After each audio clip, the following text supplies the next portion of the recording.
समुद्र मंथन। देवता सब सुमेरु पर्वत पर समुद्र मंथनक विचार विमर्श लेल एकत्र भेलाह। विष्णुके विचार भेलनि जे ई कार्य देव आ दानव सब मिलिए कऽ करथि। हुनके विचारसँ वासुकी नाग बजाओल गेलाह। ओ मंदराचल पर्वत में अपन देहके लपटा ओकरा उखाड़ि समुद्रक कात लऽ अनलनि। ओ समुद्र मंथनसँ प्राप्त अमृत में हिस्सा भेटबाक लोभे मंथनक कष्ट सहबाक लेल प्रस्तुत भेलाह। आब प्रश्न उठल जे एतेक भारी मंदार यदि समुद्र में खसाओल जायत तऽ ओ डूबि जायत, तैं कोनो आधार हेबाक चाही जाहि पर राखि कऽ मंथन कयल जाय। ई भार देवता ओ दानवके आग्रह केला पर कूर्मराज कच्छप गछि लेलनि। मंदराचलके मंथनी बनाओल गेल आ वासुकी नागके ओकर रस्सी। समुद्र मंथन आरंभ भेल। नागक फूंक दिशा दानव सब पकड़लनि आ पूँछ दिस देवतागण। समुद्र मंथनसँ समुद्रक जीव जन्तु सब पिसै लागल। मंदारक ऊपरका गाछ सब आपसी रगड़सँ टूटि टूटि खसऽ लागल। ओहि रगड़सँ पर्वत पर आगि लागि गेल। तेँ ओहि परहक जड़ी बूटी, सोना चांदी, मूंगा मोती आदि जरि कऽ भस्म भऽ गेलैक। देव दानवके गर्मीसँ व्याकुल देखि इंद्र वर्षा करऽ लगलाह। वर्षासँ अमृतमय सब भस्म धोखरि धोखरि समुद्र में खसऽ लागल। एहिसँ समुद्रक नुनगर पानि दूध भऽ गेल आ अधिक काल तक मथलासँ घी भऽ गेल।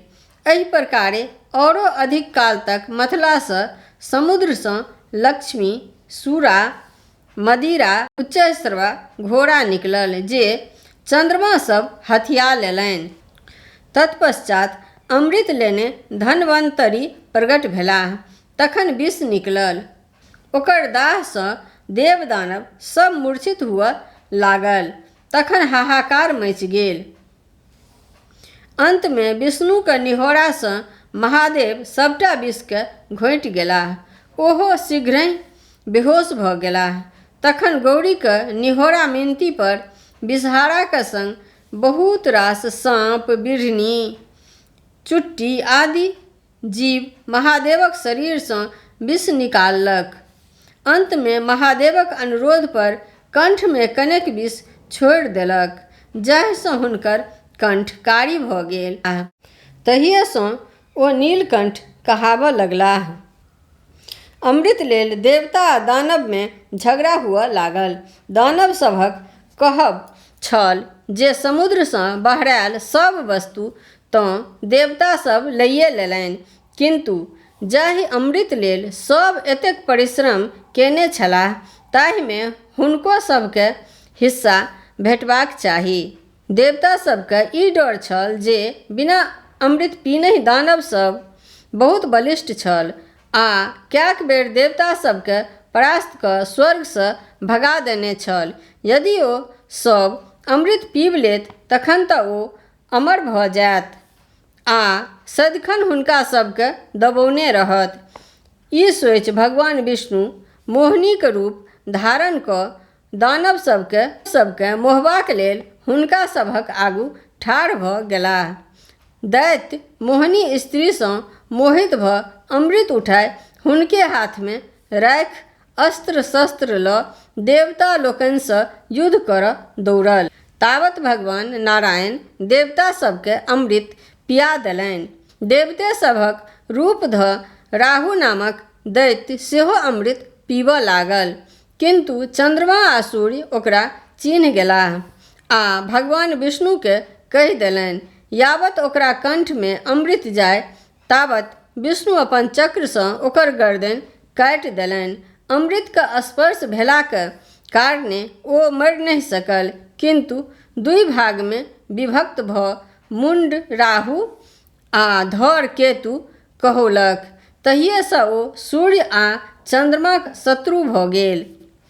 तैँ एखनो धरि ओ कहियो कहियो अमावस्यामे सूर्यके आ पूर्णिमामे चन्द्रमाके गिर लैत अछि।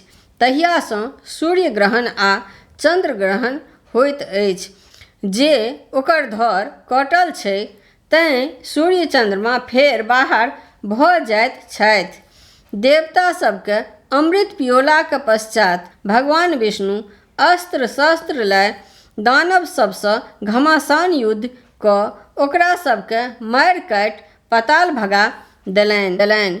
बचल अमृत इंद्रके सुपुत्र कऽ देल। ओ विश्वकर्माके ओकर रखवारीके भार देल गेलनि। समुद्र मंथनमे वासुकी नाग रस्सीके कार्य केने छलाह। हुनका देवता लोकनिसँ ई वरदान भेटलनि जे हुनका मायके श्राप नहि लगतनि आ ओ सपरिवार जन्मेजय महाराजक यज्ञमे नहि जरताह। हुनकर भागिन आस्तिक मुनि हुनके रक्षा करथिन।